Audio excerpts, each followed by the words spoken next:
Foli belebeleba bɛ di an filɛbaga bɛɛ lajɛlen ma ni sangani ye na minnu sigilen don ka Bon Appétit kɔnɔ a daminɛtɔla ni bɛɛ lajɛlen filɛ nin minnu b'an lajɛ bureau kɔnɔlaw la dɔw b'an lajɛ pharmacie kɔnɔ dɔw yɛrɛ b'an lajɛ u ka du kɔnɔnaw la salonbaw kɔnɔ o tuma aw bɛ kurun de ta sisan chaise ni fauteuil ka gɛrɛ télé la nisɔndiya dɔrɔn o de bɛna d'anw ma sisan bi ta in ma nɔgɔn dɛ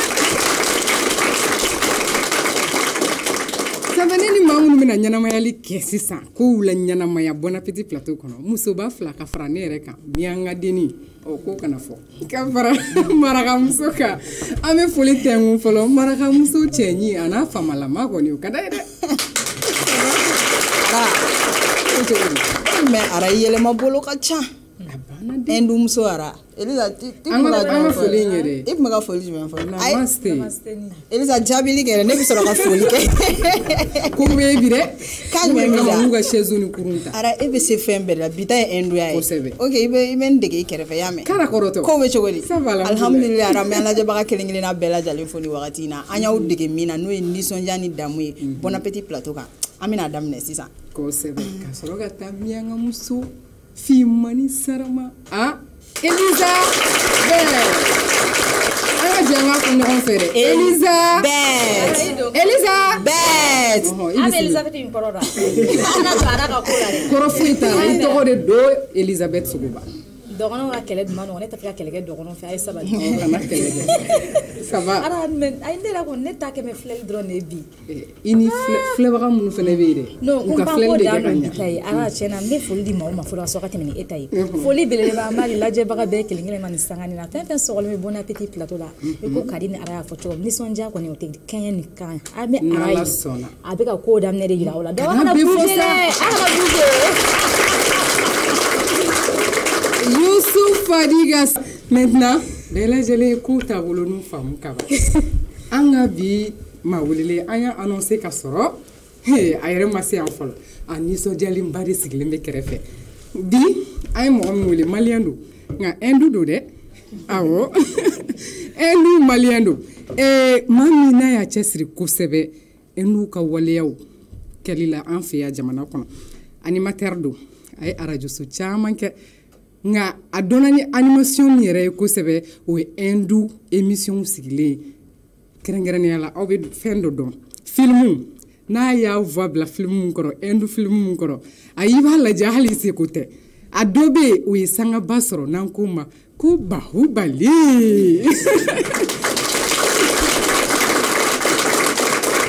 sɛba min don sisan a bɛ téléso min dɔ la n'o ko téléso santé voilà télé santé a b'o la actuellement ka fara arajoso animation kan bi an ye wele bila maa min ma sa o ye Mamadu Kamara ye bɛɛ b'ale dɔn Papa Hindu a ka dɔn na jɛnɛ kɔnɔ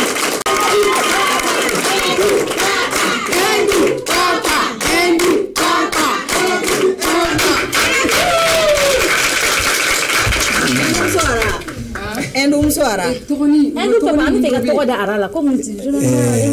parce que ara yɛrɛ bɛ cogo min na dɛ u ka ni muso dɔ bɛ yen ko Karina Kapoor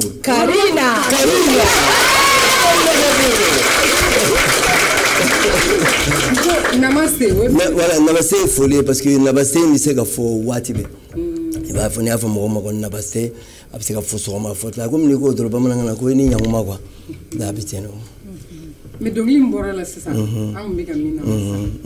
jɔn de ka dɔnkili parce que i b'a dɔn hindu ninnu ka seliman na u yɛrɛ tɛ dɔnkili de da quoi parce que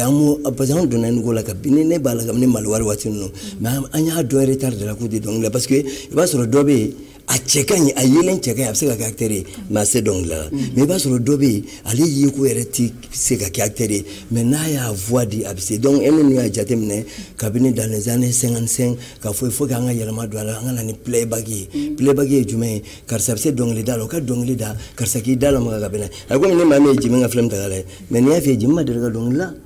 Babi Lahiri de bɛ dɔnkili da Jimi b'i da lamaga ka bɛn bon dɔn filɛ nin ye Kishore Kumar de bɛ dɔnkili la k'i ka banba ina kadija dɔn ma da ni kisɔri y'a da dɔn b'i da la ma mais o b'a sɔrɔ dɔnkilidala in ale n'i y'a ye ten nisɔndiya n'a ye ten mais n'i ye dɔn i bɛ nisɔndiya na donc n'i y'a ma ye ale bɛ se a k'a ka voix di dɔn ka voix ta donc o b'a kɛ mais min bɔra ka dɔnkili da san a tɔgɔ ye Adnan Sani bon Adnan Sani ni ale ma kura don dɔɔni o de la n'i y'a ka rythme ye i b'a ye ani fɔlɔfɔlɔ taw tɛ kelen o fana ye yɛlɛmani don kow la.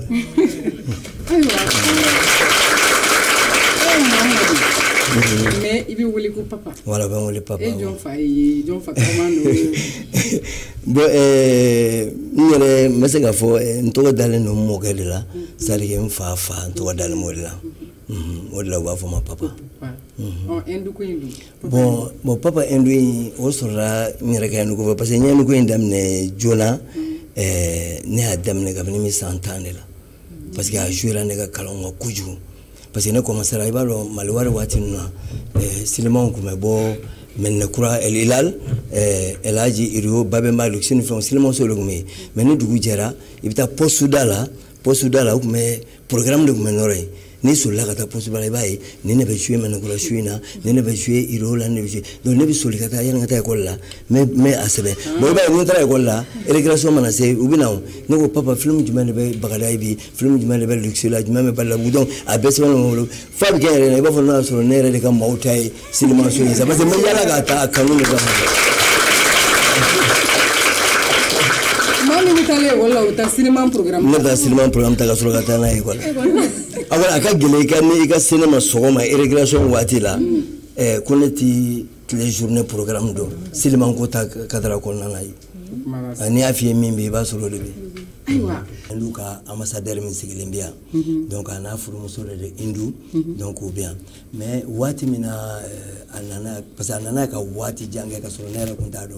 mais dondo la en wele ako u ye film dɔw yira la i b'a fɔ Baobal n'a ɲɔgɔnna ninnu wa ale y'a ka fɔ Baobal yɛrɛ ye sanga min kɛ yan ala m'o sanga kɛ inde yɛrɛ ka sababuya kɛ ne ka tradition ye donc a ko a ka d'a ye n ka taa fɛ a don na a ye cadeau dɔw di yan n'olu a ye luvulu ɲɛnama dɔw di yan n'olu dɔw yɛrɛ nalen ninnu fɛ bi donc a nisɔndiyara ni ye kosɛbɛ donc an mɛnna ambassade la an ye baro kɛ a don na Babani yɛrɛ y'an sɔrɔ yen n'o ye Babani Kɔnɛ donc Babani yɛrɛ tilala ka dɔnkili dumanw caman da bon c'est o kɔfɛ ne ye ɲɛnajɛ dɔ de organiser a ye a kɛra n ka télé na télé santé donc n yɛrɛ bɛ télé santé la ni chèque de bɛ donc an ye ɲɛnajɛ organiser an jani donc hindu camanba de taara n'u ka communauté fɛn bɛ yan u bɛɛ de taara a yɛrɛ nisɔndiyara sa ka fɛn misɛnnin caman bɛ yen n'a kan ka kɛ a bɛ n wele ni ɲɛnajɛw kɛ. Ka kɛ animateur ye ka don animation yɛrɛ la a daminɛna cogo jumɛn. Bon i b'a dɔn ne ka ni hindu ko in yɛrɛ jateminɛ ka na fɔ animation in na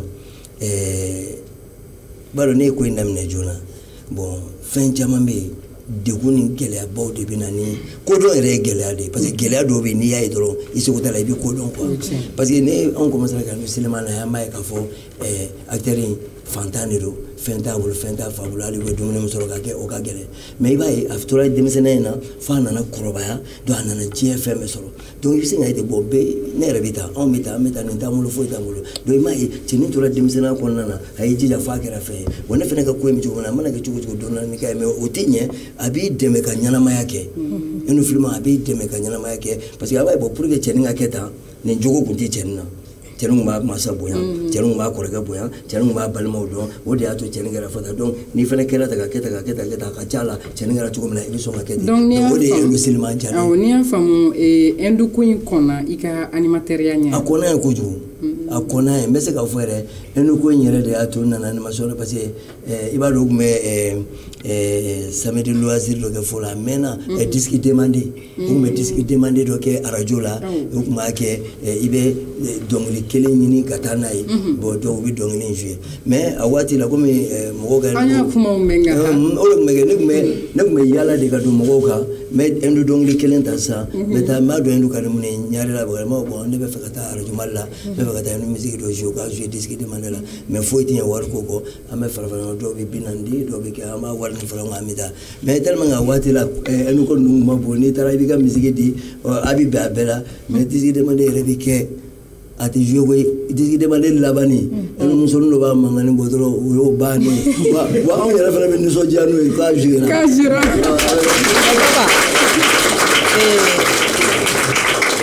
i ka kuma daminɛ na sisan i bɔra ka fɔ fo a jura i ka kalanw kan maintenant ka kan wɛrɛ kalan a ma nɔgɔn ne bɛ fɛ i ka hindu kan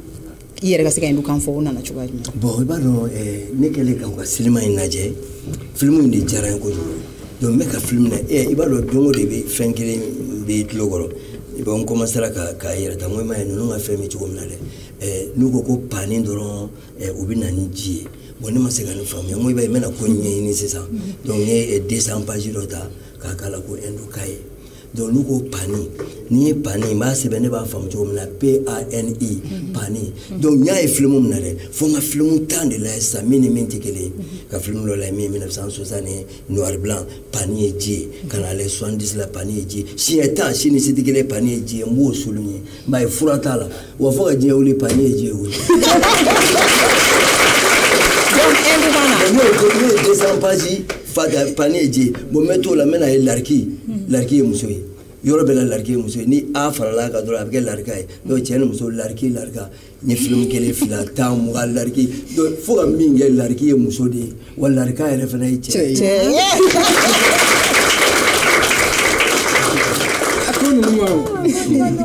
mais nu papu ka e ka fɔ i donna animatɛriya kɔnɔna na yalima animatɛriya domaine kɔnɔna na i bɛ don a kɔnɔ don min na i ka hindukan ta fan fɛ i fɔlɔla ka émission jumɛn kɛ n bɛ se k'a fɔ yɛrɛ ne bɛ don animation na waati min na bon o y'a sɔrɔ n yɛrɛ tun tɛ Bamakɔ yan bilen parce que i b'a dɔn ala ni mɛnna fɛn in na hindu kanu ni fɛnw mɛnna bon gɛlɛya tun bɛ yen kojugu fo ka dama tɛmɛ donc n y'a ɲini i b'a fɔ n teriw caman bɛ kɛ cogo min na an bɛ taa faransi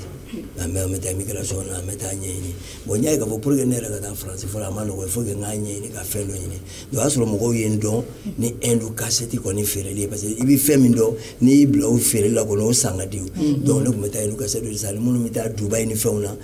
a Dubaï tala caman bɛ yen o tulo bɛ n na n'u tun bɛ taa Dubaï ne bɛ film tɔgɔ sɛbɛn ka d'u ma u bɛ na n'a cassette ye wali n'i ma se ka na ni bɛrɛ ye ko ni u sera ka na ni cassette ta ye o ta tun bɛ wasa kɛ o parce que a waati la ni arajo belebeleba dɔ san a ta ye komi a sɔrɔ man di i b'a yɛlɛma ka taa photocopie ni kɛ noir blanc na komi a tɛ sɔrɔ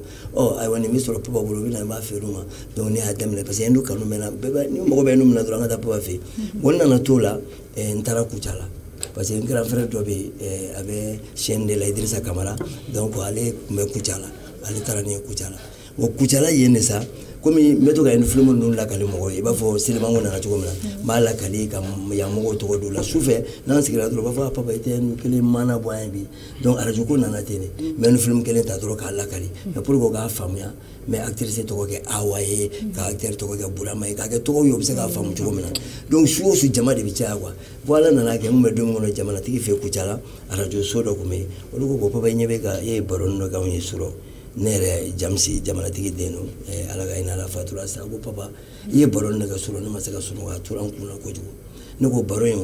est ce que ne taara ne ye arajo dɔ la i k'i sigi an ka kɛ komi mana ka misiki dɔ bila jukɔrɔ i bɛ se k'a kɛ a ne ko ne bɛ se k'a kɛ a ko d'accord a taara ni arajo caman na Kucala ye a kɛra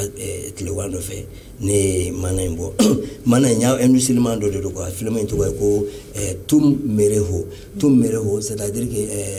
e ye ne ta de ye Tum Mereho acteur dɔ don ko américain o ka film dɔ don Tum Mereho mais n labanna ka film in fana kɛ bamanankan ye dɛ hindu kanubagaw b'a dɔn Shiva de la sa film don a fitininama b'a bila ji sanfɛ bon donc maintenant ne y'o de bɔ arajo in na donc mɔgɔw kɛra a fɛ u seginna k'a jouer mɔgɔw kɛra a fɛ komi a waati la Kucala ye Kayira tun bɛ yen ani fɛn ninnu donc Kayira mɔgɔw de sina ka ne wele ko bon ko ne ye émission min kɛ jamana na u y'a mɛn donc o y'a sɔrɔ directeur dɔ tun bɛ yen ko Moro Jalo de ye ne wele a ko bon n'i bɛ fɛ ka na arajo la ne bɛ se k'i ta ne bɛ fɛ k'a kɛ tan i bɛ jamana de la wa ne ko ne tɛ jamana na ne ko n taara de ka taa nin kɛ donc ne taara Kayira voilà n ye essai de kɛ jamana na ka sin ka taa émission daminɛ Kayira la mais an bɛ don min ko bi sa i ye arajo joli kɛ bon ne bɛ se k'a fɔ ne ye arajo min kɛ a bɛ sɔn ka 5 bɔ dɛ a bɛ sɔn ka 5 bɔ parce que n yɛrɛ ye sangaba sɔrɔ a la kosɛbɛ o kɛra Jɛkafɔ de i ye sewa fana kɛ voilà n ye sewa kɛ n y'a daminɛ Kayira la a ye komi hali bi ni n ko mɛn kuma arajo kan n bɛ Kayira de la fana an bɛ Kayira de la an bɛ taa sisan photo ɲɛɲinini na i ka album photo an donn'o kɔnɔ an ye dama dama min sɔrɔ i bɛn'o ta yɔrɔw fɔ an ɲɛna na histoire bɛɛ lajɛlen fɛn tɛ dogo dɛ i b'a bɛɛ fɔ an ɲɛna anw t'a ta yɔrɔw la donc photo fɔlɔ fɔlɔ i bɛ karamba in lajɛ awɔ dɔ nana bon ay ko min photo in nana na kuma yɛrɛ de la quoi parce que munna an bɛ Kucala ko kuma min na ne tale Kucala n kun bɛ n kɔrɔkɛ fɛ yen mais ale seginnen ka na o y'a sɔrɔ Kucala kanu donna ne na ne ye san 10 kɛ dɔw ka so ma so sara ma kuran sara n y'olu ka du de radio baara kama donc olu mɔden dɔ de ye nin donc n'o ye Siriki Watara ale denmuso Ba Watara mais n to kɛnɛ in kan ka duwawuba de kɛ parce que o y'a fɔ n ye ko musokɔrɔba in banna a tɛ une semaine bɔ n bɛ duwawu kɛ wa n bɛ sira fɛ fɛnɛ ka taa ale Kucala quoi pour que ka taa duwawu kɛ Ba Watara quoi donc o Ba Watara n kun bɛ minnu fɛ yen o mɔden de ye nin donc vraiment nin photo in mais i kun nisɔndiyalen don yan bon oui bon peut-être yan fɛnɛ anw bɛ ka nu musique de kun bɛ ka jouer voilà o de b'a kɛ quoi comme ni tulo bɛ dɔn mankan na a bɛ k'i ɲɛna waati dɔ la k'i yɛrɛ ye dɔn ye an ka taa photo wɛrɛ nɔfɛ nin don bon nin kɔni nin photo in taara Kabala de bon ni n terikɛ don parce que ale bɛ n ka cinéma ninnu fɛ kosɛbɛ ni film bɔ dɔrɔn ale yɛrɛ bɛ fɛ ni ne bɛ cinéma bɔ a ka kɛ mɔgɔ fɔlɔ ye k'a lajɛ quoi a tɔgɔ ko Madu a bɛ Kabala voilà nin photo in taara Kabala mais n ka film photo de filɛ ale ka so tan an bɛ taa voilà nin ni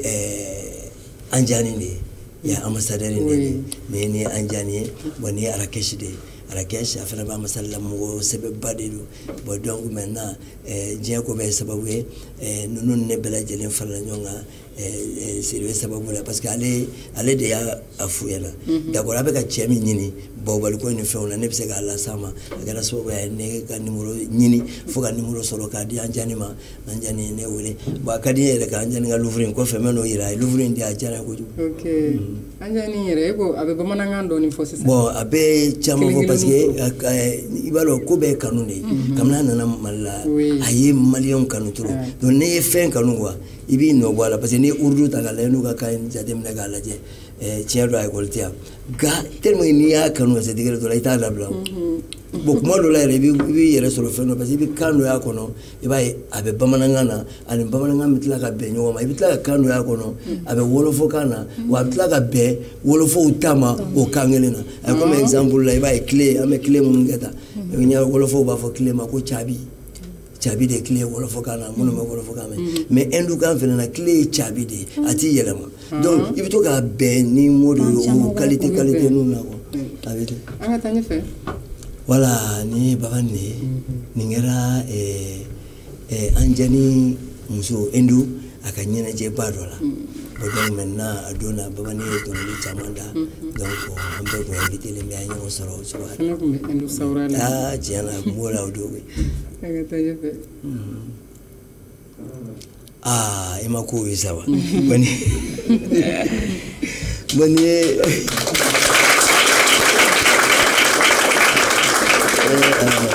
donc maintenant vraiment ni ye n terikɛ don n'u n terikɛba don bon n bɛ se k'a fɔ n ka kalanden ninnu terikɛ don parce que vraiment ne ni n'u ye ɲɔgɔn dɔn a mɛnna kabini Kucala nka diɲɛ ko bɛɛ sababu de ye ne n'a kɔrɔmuso de ye ɲɔgɔn dɔn fɔlɔ kosɛbɛ Hindu kun ka d'o ye fo k'a dama tɛmɛ o kun bɛ to ka na Hindu kasɛtiw ɲini fɛ a sababu y'a la fɔ don dɔ la ni n'u nana ko nin ye n dɔgɔnin de ye Hindu ka d'a fɛnɛ mais o mɛnna dɛ kabini 95 96 ni ye anw yɛrɛ renouveau ninnu kanu l'enfant des sous vraiment o diyara n ye kosɛbɛ yɛrɛ ok merci beaucoup an ka taa bon ni ye i b'a dɔn association dɔ bɛ yen association Mali Hindu ni y'olu ka ɲɛnajɛba de ye donc ɲɛnajɛ in kɔnɔna na u ye invité n yɛrɛ taara ka taa prestation dɔ kɛ a su la quoi n y'o ye n ye taa i m'a ye sa wa bon nin ye n denw de ye ninnu ye n den de ye n denmuso de ye donc Yachi donc ale furulen bɛ sisan Buguba la bon donc cɛmani o yɛrɛ ye n den bon ale yɛrɛ a ye kunnamani sɔrɔ sa parce que a bɛ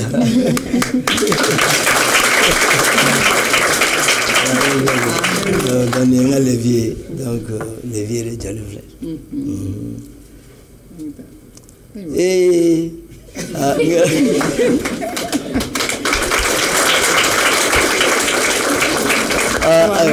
Boni wala sa boni nyeta e wala ko le perle bo passé ni keran tale français e ba don tala français une immigration là il y a 96 97 98 donc maintenant un grand frère de bé ni au doni Noël c'est un me fête la seconde là donc maintenant comme demsen ni be barage magasin muna ni no complet kelen tay kana ga do so no demsen no me salon no be fete ni kule la dro merci so mo no dona e kandla mbora dro ube pana ko ga yele da bali bala a o yele o go a ko nyine ko permeli ka a couleur ka ko so be mo jara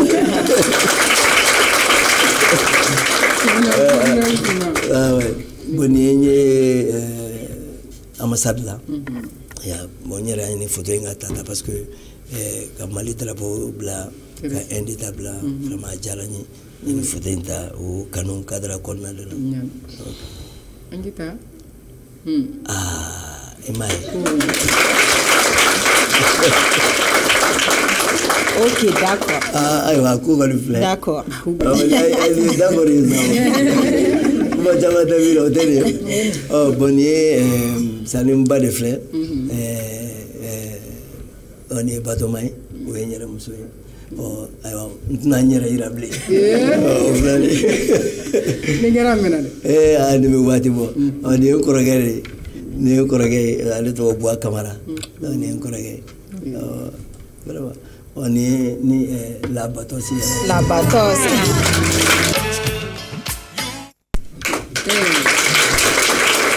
La Karina. Miru jana. Miru jana. Parce que il va sur le wati dobe.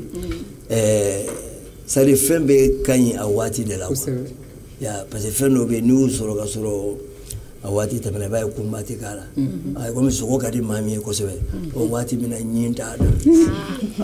o zubu kasi tiere lo ndo sikasi o la miri mo ko gacha ata nyefe aywa ko ni me dansi nga photo soro lola afu mcheto ko nyana ko jugu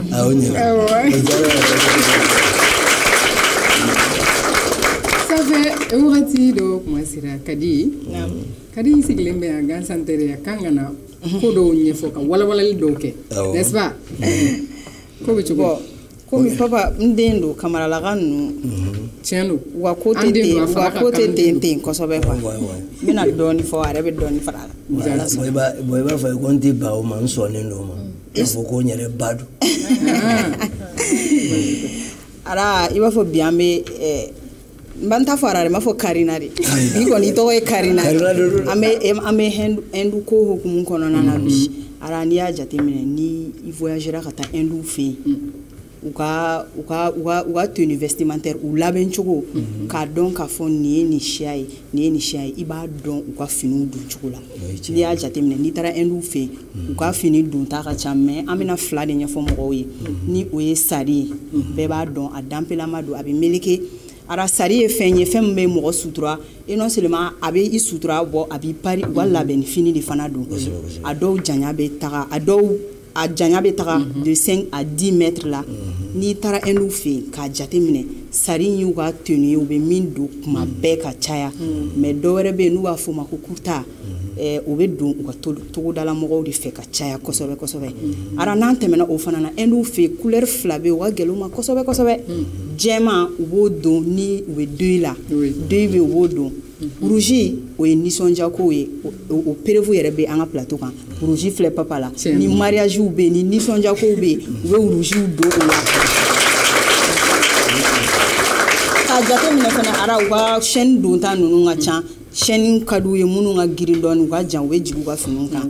o fene perevu do yere ba anga plateau kan bi endu mana pari chugo be fendo e ten sans fait aflanga Karina ten sans fait anga plateau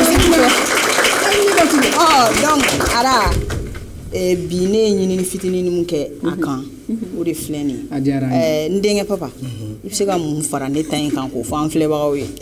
bon mais ka femme faroga parce que enu no ka femme ka chan ko sobe bon diinɛ ko ta fanfɛla la u ka diinɛw ka ca bon u ka fɛn caman ka ca parce que hindu dɔw bɛ yen parce que hali mɔgɔ caman bɛ ne wele u to k'a fɔ papa anw ma se k'a faamuya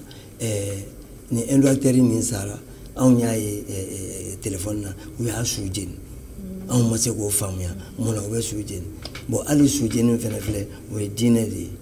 diinɛ de bɛ na ni su jeni i b'a sɔrɔ sa acteur dɔ bɛ yen acteur dɔ bɛ sanga la sisan a ye komi Sharukan filɛ nin bɛɛ b'a dɔn mais Sharukan silamɛba de don bon a ka ca la olu ye silamɛ mais ni ye silamɛ ni sara i bɛ sutura ni ye chrétien ni sara mais ni ye hindu yɛrɛ kɔni ye ni ye hindu a komi hindu dɔ bɛ yen n'i y'a fɔ a ma dɔrɔn ko hindu n'i danna ye ni o y'a sɔrɔ hindu silamɛ don a bɛ digi a la kosɛbɛ k'a fɔ dɔrɔn hindu ka dan ye n'o dɔw bɛ yen n'i y'a fɔ o ma u b'u tɔɔrɔ kojugu donc ni hindu ni silamɛ don i b'a fɔ hindu muslim mais ni i danna hindu kɔni na o y'a yira i y'a fɔ ko ale tɛ silamɛ yɛrɛ ye o de ko dun ka silamɛ ta ye caya da ye o de kama dɔw bɛ yan ni n'u bɛnna i b'a fɔ ko hindu a dusu bɛ tiɲɛ o parce que e ko ne ma ne ye hindu ye ne dun ye silamɛ ye donc a tɛ se k'a faamuya o de kɛ e min y'a fɔ e fana t'a dɔn o de y'a to e y'a fɔ quoi n bɛ se k'o fara i ta ye. Baaraw ka di wa faamuyali caman de bɛ ka sɔrɔ bi hindu ko la lala ne ni papa yɛrɛ an tɛna hindu tagatonw ta sanu cɛ an ka partenaires an bɛ taa olu ka jaw nɔfɛ o dɔ ye King Legend ye sɔɔni an bɛna ni min ye aw minnu bɛ yen aw t'a min bouillon ka di o y'a dɔ ye ka fara Société Agricole d'Adougora Sall kan Orange Mali sponsor officiel Université Bazo kalan jolen bɛ sɔrɔ université min na BET 223 an b'u lajɛ.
Veuillez contacter le 82 00 49 49.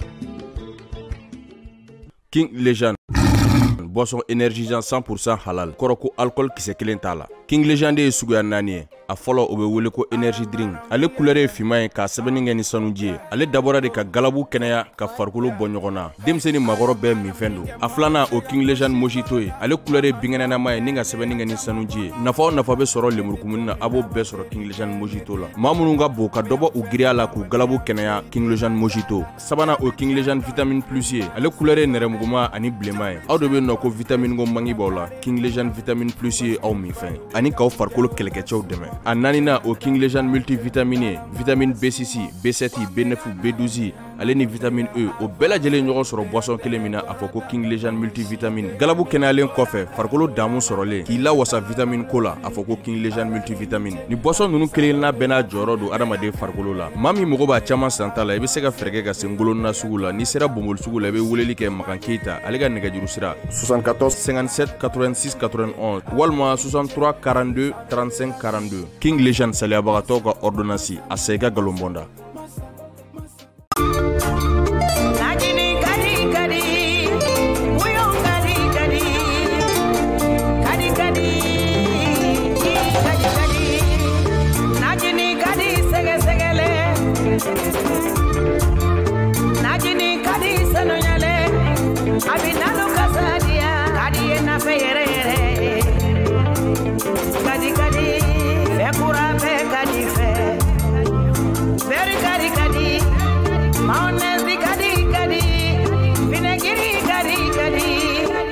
Tulu kadi kadi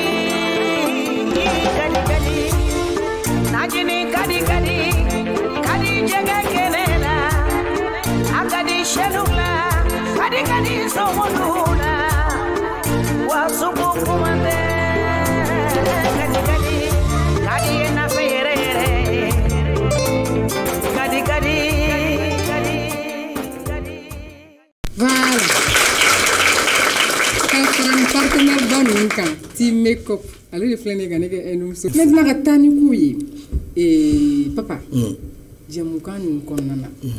kɛrɛnkɛrɛnnenya na ka interprétation kɛ film kɔnɔna na a ma nɔgɔn a ma nɔgɔn degun dɔw bɛ yen n'i ye minnu vécu a la san'a ka tɔgɔ sɔrɔ tan bon degun caman yɛrɛ de bɛ n y'olu kɛ parce que komi pour que ka film yɛrɛ traduit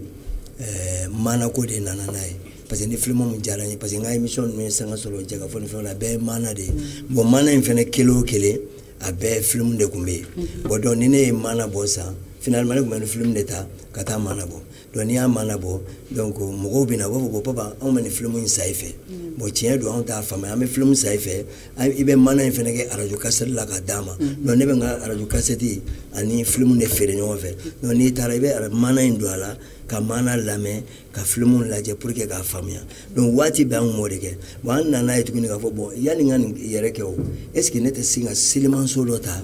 ka film bila yen seliman binnen na k'a lajɛ n'a marché ne ye Bangoni selimanso ta ka un film bila yen ka publier se ka ko m'a traduit bamanankan na su kelen pe c'est un selimanso fa seliman i b'a dɔn selimanko yɛrɛ jago ye 80 ka taa 86 la mais ne ye wari min bɔ a la a kɛra i b'a fɔ an bɛ 1980 de la su kelen ka selimanso fa a ma ye fɔ selimanso tigi in taara ne ka so ko fɛɛrɛ jumɛn bɛ n bolo ka seliman fa o de nana ni tradition ye donc ni ye ni film na n'a jara donc n ko i jɔ dɛ ne ka se ka yanni n ka taa bila selimanso la jama bɛ taa billet ta ne bɛ micro minɛ k'a fɔ bon sini tuguni n'a bɛ yen jama bɛ taa ne bɛ micro minɛ k'a fɔ est ce que ni ne tor'o la ne kumakan in bɛna to yen bilen n'a fɔ jouer o jouer kuma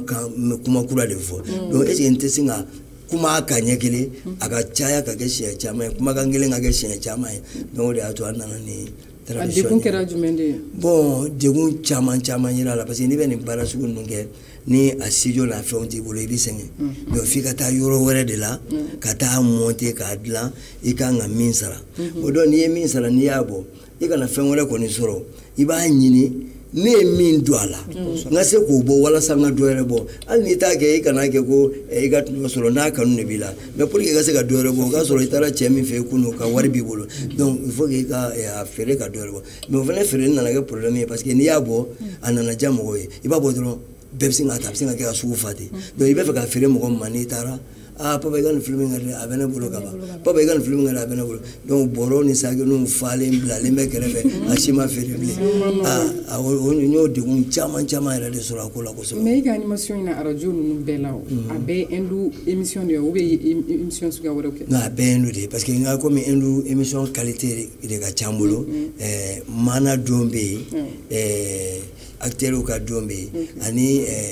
hindu silima yɛrɛ nana cogo di n bɛ to ka parce que n bɛ hindu ka histoire dɔn trop donc hindu silima nana cogo min na n bɛ to ka histoire o fana kɛ. ayiwa ko dɔ bɛ fɛ ka da don an ka baro kɔnɔ awɔ papa ko la a fana tɛ fɛ ka to kɔ donc an ka ale lamɛn ka sɔrɔ ka n'o fana kuma kɛ. salaamaaleykum niveau jama madame Kamara Mariama Haidara don kuma ma nɔgɔn kosɛbɛ ale ma k'an sisilen don mɔgɔ min b'aw bolo bi n'o ye hindu kɛ sarama ye aw yɛrɛ furumuso de bɛ kuma la bi tiɲɛ ni ala ka kan weleli diyara an ye fo k'a dama tɛmɛ nin bɛ courage don an na an ka baara la nin bɛ courage don papa yɛrɛ la ka dɔ fara a ka timinandiya kan tiɲɛ na foli de b'an bolo k'a k'aw ye a diyara an ye kojugu fo Kamara an mɔgɔni Mali bɛɛ y'a dɔn bi ni hinduko in ye an b'a foli de di aw ma parce que nin bɛ kɛ téléso fɔlɔ yɛrɛ ye min ye valeur don anw na kosɛbɛ k'an wele diɲɛ mɔgɔ k'an ye n'o tɛ a tɛ k'an yɛrɛ tɛ télésow la mais an bɛ fɛ ka foli de k'aw ye an b'aw bɛɛ fo Butelisi ne yɛrɛ b'aw ka émission suit ne b'aw ka fɛn bɛɛ suit a si tɛ tɛmɛ ne kan donc bi weleli sera an ma a diyara an ye ala ka baara taa ɲɛ ala ka si ni kɛnɛya d'aw ma. Assalamualaikum télé renouveau ne ka foli b'aw ye ne tɔgɔ ye ko Jantu Kamso ne teri de papa ye wa ne jɛɲɔgɔn de papa ko papa de b'aw bolo bi ni papa bɔ aw bolo bi plateau kan ni ne jantu ma bɔ ka aw fo ka papa fo ne bɛ kɛ fitiriwale papa ma ne dun tɛ ala ɲini o la bamananw ko fitiriwale ko a sɔn fɛn ye finijɛ de n'o fara la a hakili bɛ jigin dɔ wɛrɛ la bamananw ko fitiriwale ko n'i y'a wele jahanama kɔnɔ ko n'a m'i laminɛ k'a bi a maloyalen nɔ t'a bɛ yen donc ne tɛ ala ɲini ka kɛ fitiriwale papa ma ala kana ne kɛ fitiriwale papa ma papa ye mɔgɔ min ye papa ye mɔgɔ ɲuman de a nata man bon papa taa yɔrɔ man ca a segin yɔrɔ man ca papa ye mɔgɔ min ye mɔgɔ ladiri de don a b'a danbe dɔn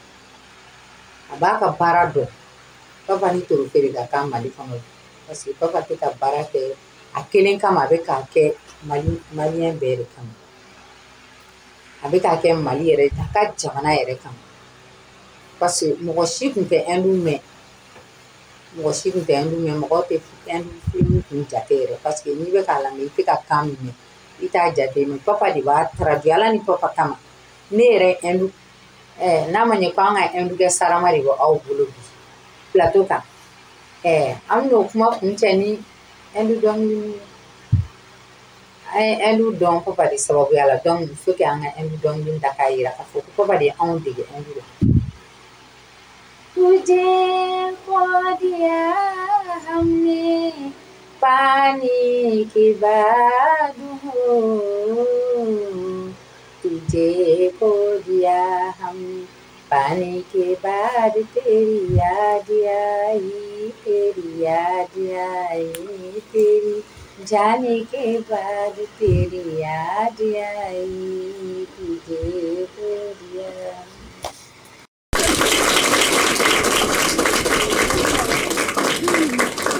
Itu namanya.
Anti kila mais ni dɔnkili ni film in bɛ bɔ wagati min na. Ah bon.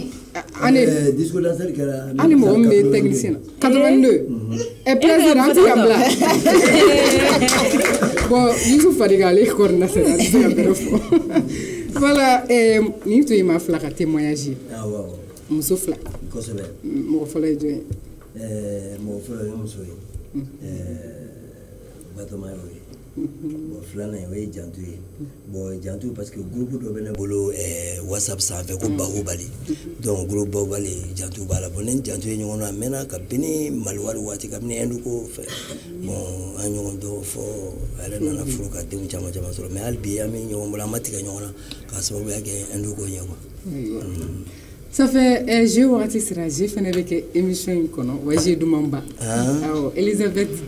i t'a ɲɛfɔ an ye. An y'a ɲɛfɔ. Hindu papu. Papa. A bɛɛ kɛ. E b'a bɛɛ kɛ. Ayiwa a bɛ papa ye. A bɛɛ y'o ye. Thème b'i kɔrɔ sisan baiser don ani bɛna blend test de kɛ ɲɔgɔn fɛ sisan musique ko hokumu kɔnɔna don n'i y'i bolo la baiser kan musique bɛ na ni musique nana dɔnkɛla tɔgɔ an mago b'o la comme e bɛ Hindu ko de kɔnɔ an kɔni fana bɛ fɛ k'a mixer de bi mixage de bɛ bi Hindu ani an yɛrɛ bara mɔgɔw bɛ n di dɛ ko ne bɛ sɔn ka kala donc n'i y'a digi dɔrɔn a bɛ na i b'a appuyer.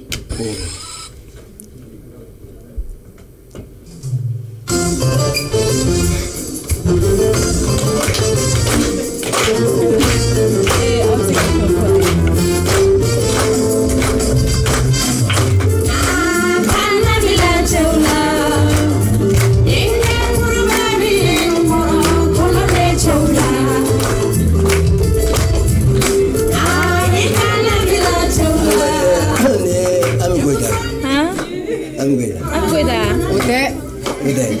ok bɛɛ t'a la miri a ti kɔnɔ bon n kɔni bɛ dɔnkili in dɔn I bɛ dɔnkili dɔn. mais A daba ka o t'i dɔn i t'o dɔn. voilà o tɛ n bolo O secours tɛ aw la. A sankida da. A sankida. n bɛ dɔnkili in I bɛ dɔn dɔnkili dɔn. point kelen kɔni Kele bura. o ma diya n yɛrɛ O ma diya i yɔrɔ. Ɔ an ka taa tɛ. An ka taa. point kelen A sɔrɔ kana to a ka ɲɛsin ne yɛrɛ ma bi.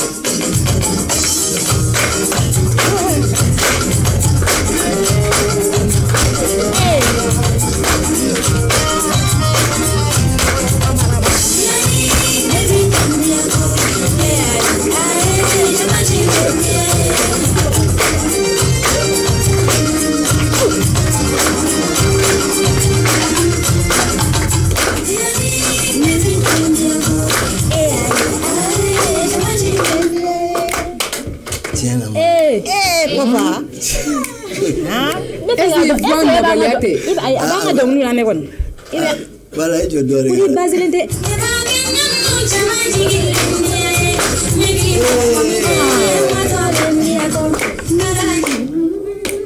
A tɛ ka na. an nana dɛ mais n'a wa denmuso kɔni de N'aw denmuso di jumɛn? voilà n'a wa denmuso a den voilà dusu Wala ara ina mana to. Kelen kan ko ye. 2 points Kari a jateminɛ. a y'a sɔrɔ de Endu muso tɛ bɔ endu kɛ ko kan. O kɛlen don ka furu barikalen don. i ɲɛna ma n bɛna maloya sɔrɔ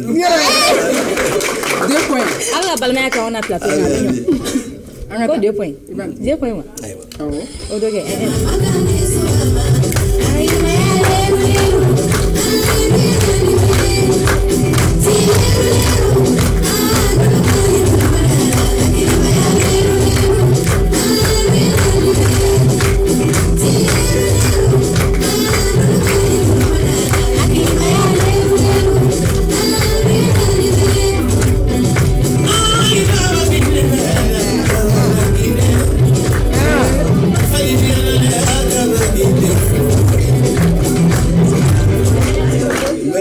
Sumala yɛrɛ Sumaila jumɛn? Sumaila jumɛn?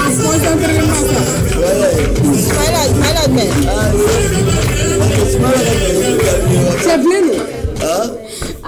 Ara ko Sumaila jumɛn de don? Sumaila jumɛn? Ara sabali. Sumala Fana kɛra Sumaila Kamara ye sa de. Keita do wala ko ye ne da vela cogo min na Keita boy hijo salimu ke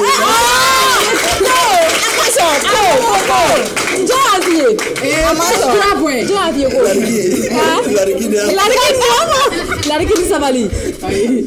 mais ni salifu do an ma se ka pɛrɛn bɛɛ k'a la n b'olu dɔn lagada sanga King Legend micro o y'i ka voilà cadeau ye o diyara n ye awɔ an bɛ tila k'u n wasara n'o ye école so dɔ bɛ yan nɔ n'an k'o ma complexe scolaire Sege Ire donc an bɛ wele bila prof dɔ ma Musa Ashi Alikoyi a kana dakuruɲɛ 2 fɔ école in kan fɛɛrɛ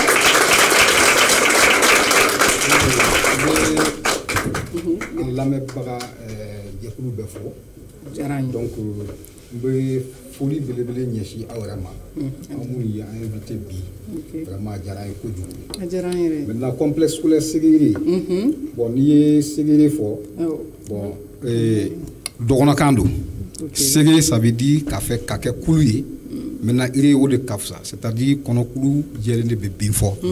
donc maintenant n'i y'a ta en français c'est l'union qui fait la force. École-so in yɛrɛ bɛ min? École-so in bɛ Kalabankoro Kuluba a bɛ commissariat kɛrɛfɛ donc an y'a daminɛ depuis 2004 fondamental la bi Ala barika la an ye sera fo lycée la donc comme a fɔra cogo min na école-so c'est le savoir être et savoir faire o bɛ an fɛ yen o de kosɔn an ka slogan yɛrɛ ye c'est le creuset du savoir et de l'excellence donc examen ninnu fana la vraiment an ye résultat ɲɛnɛmanbaw kɛ defu fara baki kan o filɛ mun bɛ kɛ an fɛ yen donc an kɔni bɛ mun ɲini parents d'élèves fɛ u ka na n'u ka denmisɛnninw ye an fɛ yen pour que an bɛ se ka kalan ɲɛnama ka kun parce que ekɔliso ekɔli karamɔgɔ ɲɛnama b'an bolo minnu bɛ se baara la kosɛbɛ voilà donc minnu bɔra IFM na ani minnu bɔra NSUP la olu de bɛ an ka yɔrɔ la. Ayiwa ala ka o laɲiniw sabati. Ami ami ami ami. Merci beaucoup. Endo. Ça fait a ka di ne ye sisan bakuru ye baya la gɛlɛya min bi i yɛrɛ kan sangɛna parce que an ka waati sɛbɛkɔrɔ korona voilà gɛlɛya min b'i kan n'i bɛ fɛ u ka ta ka bɔ sangɛna i k'o ɲɛfɔ an ɲɛna. Ok gɛlɛyaba min bɛ n kan yanni n ka n da don gɛlɛya na n bɛ n baarakɛɲɔgɔn fo kosɛbɛ n'o ye Sɛki Sutura n'ale bɛɛ bɛ télé kelen na a nana accompagner a nana fɔ n b'a fo ala ka baarakɛɲɔgɔnya to ayiwa o kɔfɛ n bɛ se k'a fɔ degun bɛ n kan yɛrɛ de parce que degun fɔlɔfɔlɔ ye min ye mais cinéma ninnu yɛrɛ bɛ dilan cogo min na a ka di mɔgɔw ye mais a bɛ dilan cogo min na o degun bɛ n kan bon filanan film ninnu n'i y'u kɛ bɛɛ b'a fɛ a bɛ bɛɛ ka so mais n tɛ foyi sɔrɔ a la parce que singa n'a bɔra dɔrɔn bɛɛ b'a ta donc o degun bɛ n kan kosɛbɛ bon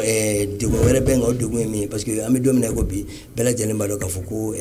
déplacement ma nɔgɔn bon waatinin dɔ kɛra a la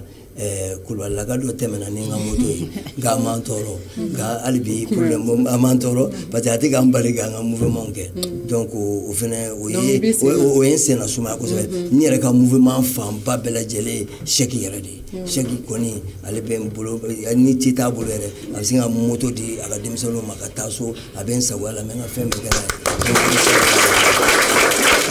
Ayiwa anw bɛ baro in kɔnɔ nka dɔ fana ko jɛmukan in tɛ datugu ko n'ale ma da don a la an k'ale t'a lamɛn ka n'a tɔ kun ni kɔn cɛ. Ye nouveau télé mɔgɔw aw bɛ di aw ka kɛnɛ kɔni fɛn t'aw la ayiwa papa ka fan dɔ de ye ne ye n dɔgɔnin don n den don n y'a ka a ye n ka fan ye ne bɛ papa dɔn a mɛnna ne bɛ papa dɔn depuis papa bɛ premier cycle la depuis papa bɛ taa ekɔliso la ka hindu dessin a ka kayo kɔfɛla n'a ɲɛfɛla bɛɛ la ne bɛ papa dɔn la ne bɛ papa dɔn kabini papa bɛ temps bɛɛ ta ka leçon ta a bɛ taa silima hilali la a bɛ don ni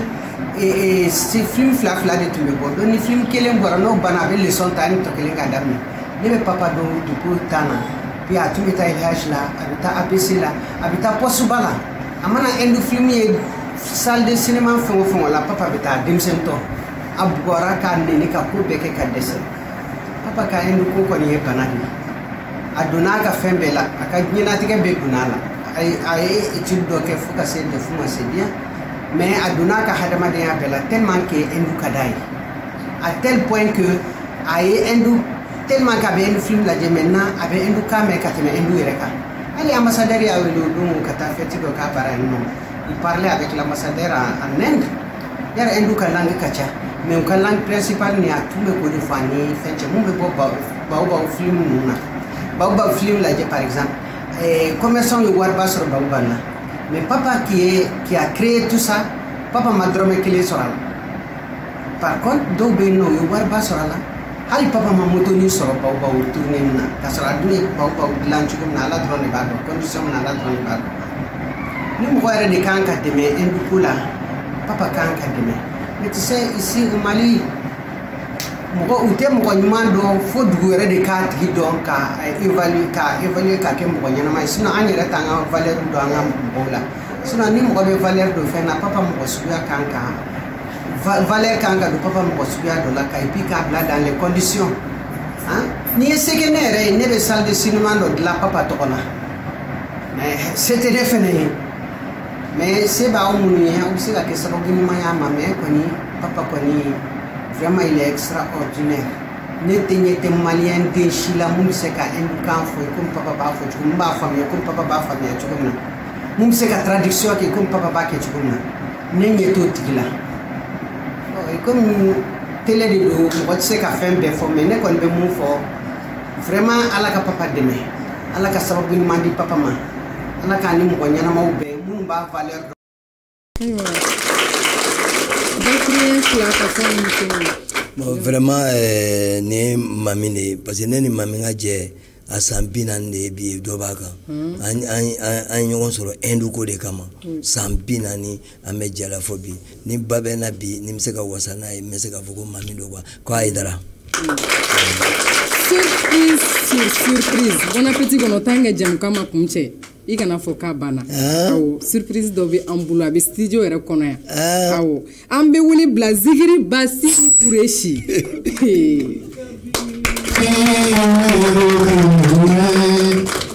Ali atahe ye jose mujiko bana haya gaya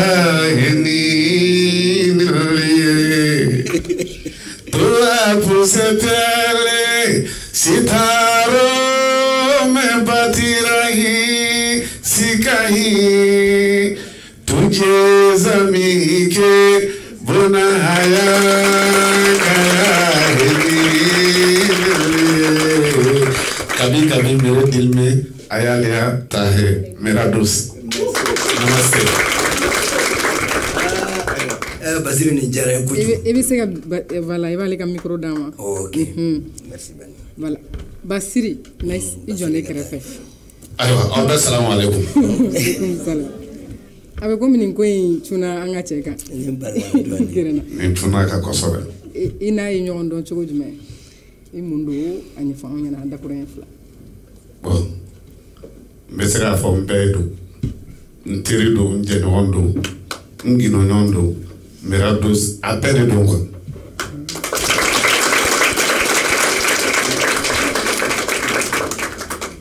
Basiri i kun kɔrɔta kɛ ne balimakɛ papa ni surprise in ye mun k'i la bi. Bon a y'a yira n na k'a fɔ ko teriya yɛrɛ yɛrɛ bɛ yen quoi teriya tɛ se ka sa balimaya tɛ se ka sa a b'o de yira n na quoi. Bon dɔw bɛ se k'a fɔ an ka balimaya man di ou bien an ka teriya man di mais u fana b'a dɔn bi a mana kɛ cogo cogo i b'a sɔrɔ balimaya ɲuman bɛ yɔrɔ dɔ la teriya ɲuman bɛ yɔrɔ dɔ la i b'a fɔ Basiri ta in bɛ cogo min na o de y'a yira n na kosɛbɛ. An b'i fo vraiment Basiri wagati korona kosɛbɛ. N'aw sera ka Sharukani ka dɔɔni k'a la karamɔgɔya tɛ hali n'a ma ɲugu bɔ dɔɔni kɛto ka d'an ye kojugu a kɛto b'a la sɔli ala Muhamadu papa ka kan ka dɛmɛ parce que n'i y'a mɛn Hindu papa don wa a bɛ ka min fɔ Hindu kan na caman i b'a ye jamana caman bɛɛ bɛ Hindu kɛ nka ale bɛ Hindu min kɛ a bɛ min fɔ o de y'a kɛcogo yɛrɛ ye wa a b'a fɔ cogo min o de y'a kɛcogo ye a b'a fɔ bamanankan na cogo min Hindu in bɛ ten de ni anw karamɔgɔ kɔni ye ka na kɛnɛ in kɔnɔ kanu de don hakɛto b'a la sɔli ala Muhamadu. I bɛ se ka taa ni micro ye an b'i fo vraiment. Merci. Kuma kuncɛ kuma na papa i bɛ se ka mun de sɔrɔ ka fɔ an n'an filɛbagaw ye i ka jɛmukan ninnu n ye kunnafoniya minnu sɔrɔ a kɛra sababu ye ka furu dɔw dilan a kɛra sababu ye ka dɔw minnu tun bɛ yen dɔ bɛ yen k'a tun tɛ seli i ka mana ninnu sababuya la a donna seli la a furumuso y'i wele a kɛra koba ye voilà donc ça veut dire que c'est important i bɛ se ka mun de sɔrɔ ka fɔ filɛbagaw ye. Bon n'i y'a ye k'a fɔ hali fɛn diyara ne ye ne y'a ye k'a fɔ a bɛ seliman ninnu bɛ kuma éducation dɔrɔn de kan éducation de don min ka kɔrɔ ni min ye o k'o bonya hali furu la mɔgɔw b'a fɔ ko muso ka cɛ bonya tiɲɛ don mais ne dalen b'a la n'i yɛrɛ ye muso bonya dɛ a ka ca la fɛnɛ bɛ sɔn k'i bonya kosɛbɛ donc an ka muso bonya musow ka bonya an ka ɲɔgɔn bonya i kɔrɔmuso dɔ bɛ yen a bɛ ka n lamɛn yɛrɛ de n b'a fo Awa Konate a bɛ Fajigi la ani Fanani Kamara donc n b'u fo dan t'u la yɛrɛ de. I bɛ se ka numéro dɔ fɔ komi ko dɛmɛ ko. Voilà bon n ka numéro ye 90 47 00 69 bon o de ye n ka orange ye bon o de bɛ n bolo quoi. Ala ka dɛmɛ caman lase Ala k'an bɛɛ sago d'an ma. Jɛmukan in kuncɛ cogo a bɛ an dusukun kami kosɛbɛ ka da kan an yɛrɛ an ɲɛma kun don journaliste ba dɔ tanyana an bɛ ala deli ala ka hinɛ la n'o ye nouvelle libération tigi journal nouvelle libération tigi tun don radio Rempart o fɛnɛ tigi tun don wa ancien président de la maison de la presse o fɛnɛ tun don donc an bɛ jɛ ka tasibila de kama ala ka hinɛ la ka dayɔrɔ sumaya nin bɛ jɛmukan in kuncɛ nin bɛ jɛmukan in datugu voilà an seko kɛra